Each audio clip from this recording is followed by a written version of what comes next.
Hello दोस्तों, मैं आत्मा बोल रहा हूं। आज मुझे इस दुनिया को अलविदा कहे पूरे 10 साल हो गए हैं। मेरे साथ पढ़ने वाले दोस्त आज कोई डॉक्टर हैं, तो कोई इंजीनियर, कुछ सिविल सर्विसेज में भी हैं, तो कुछ ने अपना बिजनेस कर रखा है। लेकिन मैं न यहां का रहा न वहां का। मरने के बाद भी मैं मरने का इंतजार कर रहा हूं। स्वर्ग तो छोड़ो, नरक में भी मेरे लिए जगह नहीं है। शायद आप लोग मेरी बात समझ नहीं पाएंगे। चलो मैं अपनी आप बीती सुनाता हूं। यह बात 10 साल पहले की है। मैं 12वीं क्लास में पढ़ रहा था। माता पिता और टीचर मुझसे बहुत उम्मीदें लगाए हुए थे। शायद इसलिए पढ़ाई के अलावा मेरी जिंदगी से लगभग सब कुछ हट चुका था।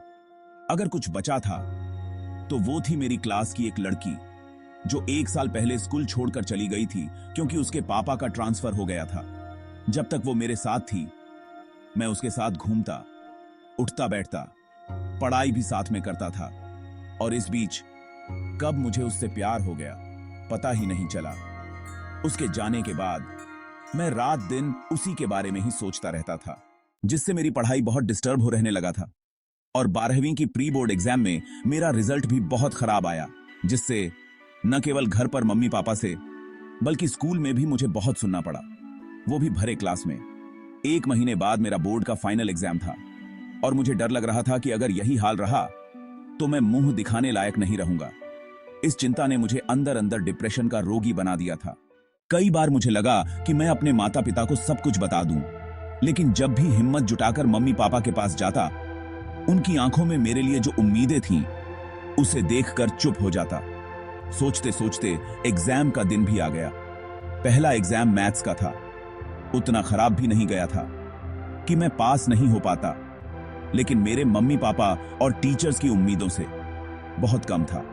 यही सोच ने मुझे आधी रात में छत से कूदने पर मजबूर कर दिया था। मुझे याद है मेरी अंतिम विदाई के समय, जब मम्मी पापा मेरे सिरहाने खड़े होकर मेरी यादों में रो रहे थे, तो उनकी जबान से एक ही बात निकल रही थी, बेटा, हम लोग समझ नहीं पाए। काश एक बार अपना दर्द हम लोगों से बांटा होता।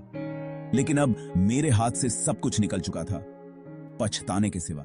दोस्तों, कहानी को और लंबा न करते हुए आप सभी से निवेदन है कि समय रहते अपनी हर छोटी बड़ी बातों को अपने पेरेंट्स से शेयर करो।